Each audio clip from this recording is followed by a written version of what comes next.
Welcome to White Shadows. Today, I'm diving into a recap of the movie Longlegs. As a huge horror fan, I can confidently say that Longlegs stands out as one of the creepiest films I've ever seen. It delivers an eerie, unsettling vibe from start to finish, keeping you on edge the entire time. The film begins in early 1970s Oregon, during the winter. A young girl named Lauren Akla steps outside her home and notices a car parked nearby. As she approaches it, she hears a voice. Turning around, she sees a pale, unsettling man, Nicolas Cage, who greets her by calling her the almost birthday girl and mentions how he wore his long legs that day. Part 1. His Letters. Fast forward to the 1990s, FBI agent Lee Harker, Micah Monroe, is assigned to a case alongside her partner, Agent Fisk, Dakota Dalby. They arrive in a neighborhood to ask about a suspect, and Lee's intuition leads her to the correct house on her first guess. As Fisk opens the door, he's shot in the head, prompting Lee to enter the house cautiously. She finds the suspect sitting at the end of his bed, hands raised in surrender. Later, Lee meets her superior, Agent Carter, Blair Underwood, who is impressed by her sharp instincts and speculates that she may have some sort of psychic ability. He assigns her to a long-standing murder case involving multiple families. Each family's father killed the others before taking his own life. At every crime scene, investigators found letters with satanic symbols and codes, all signed by Longlegs. Carter invites Lee to his home, where she meets his wife Anna, Carmel Amit, and daughter Ruby, Ava Kelders. Ruby takes Lee to her room, and during their conversation, Lee confesses that she once dreamed of becoming an actress rather than an agent. Ruby invites Lee to her upcoming birthday. Back at her isolated cabin, Lee reflects on her personal life, including her strained relationship with her mother Ruth, Alicia Witt, whom she tries to contact. Suddenly, someone starts pounding on Lee's door. When she investigates, she sees a shadowy figure standing in the woods. As she steps outside to confront it, the figure enters her house. When she returns inside, the figure is gone, but an envelope is waiting for her. The letter inside instructs her not to open it until January 14th. Part 2. All of Your Things. When Lee finally opens the envelope, she finds a birthday card with the same cryptic satanic symbols from the murder scenes. It includes a passage from the Book of Revelation. I stood upon the sand of the sea, along with a disturbing graphic of violence. Carter enlists Lee to investigate another Longlegs murder, where the father once again turns out to be the killer. Lee and Carter discover the decomposing body of the man's daughter. Back at the station, Lee shares her findings with Carter.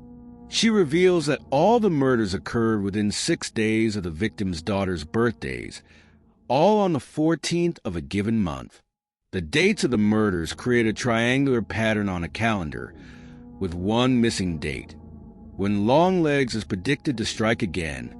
Although Lee doesn't mention receiving the letter from Longlegs, she suggests that someone or multiple accomplices might be helping him carry out the killings. Meanwhile, Longlegs, with stringy hair, a bloated face, and chalk-white skin, visits a local store for supplies.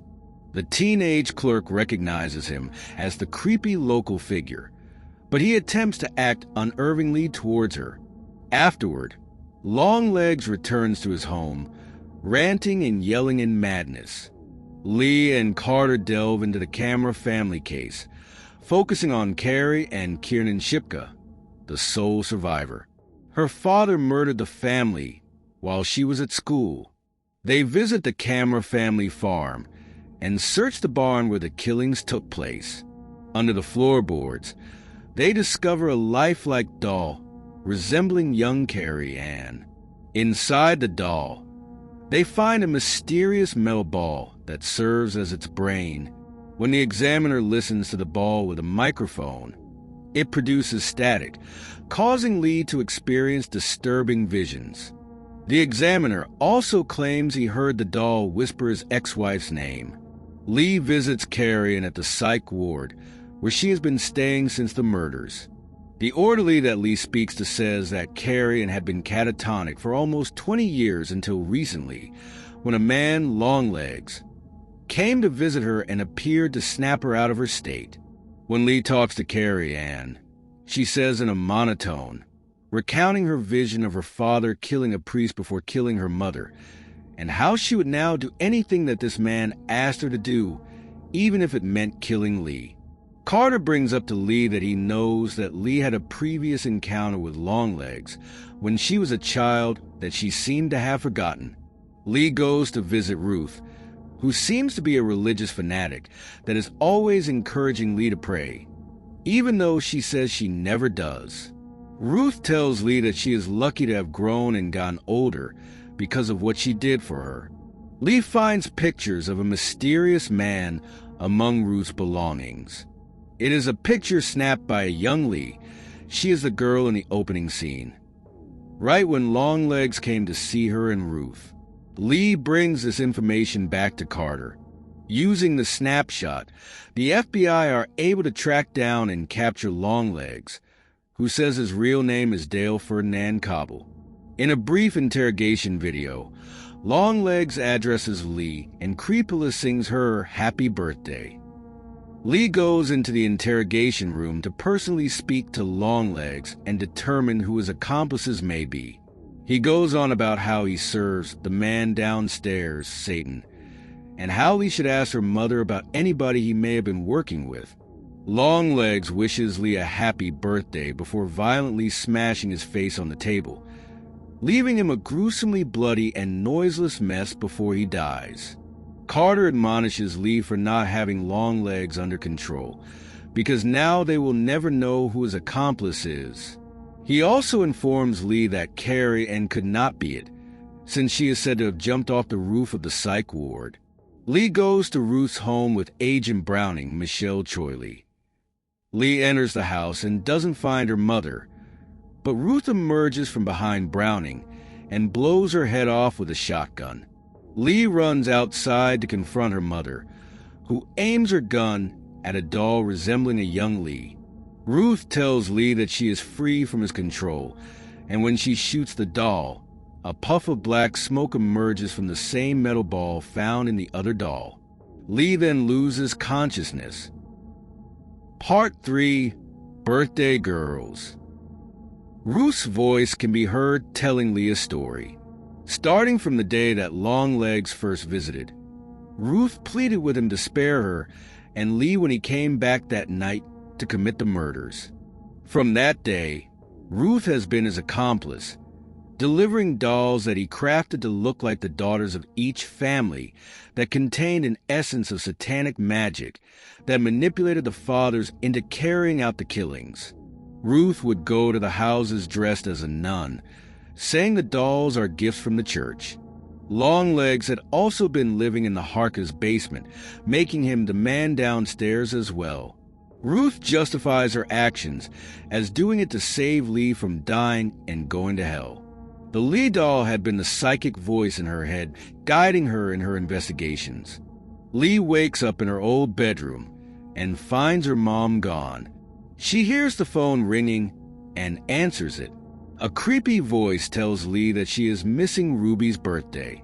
She rushes to the shed to find her mom's car and heads to Carter's home. By the time Lee arrives, Ruth is already there with a doll that looks like Ruby, and the whole family is stuck in some kind of trance. Lee tries to warn Carter, but he is controlled to sound angry and abrasive. Ruth suggests cutting the cake, so Carter and Anna both go to the kitchen, and Anna can be heard getting stabbed to death. Lee tries to get her mom to stop, but she intends to see it through to the end. Lee shoots Carter before he can come near Ruby, and Ruth stands up with fury to try and stab both Lee and Ruby, but Lee shoots her mother in the head. When Lee tries to destroy the doll, she has run out of bullets and simply leaves the house with Ruby. The last we see is Longlegs sitting in the interrogation room, tauntingly laughing over his victory and his plan, before ending with "Hail Satan" and blowing the viewers a kiss.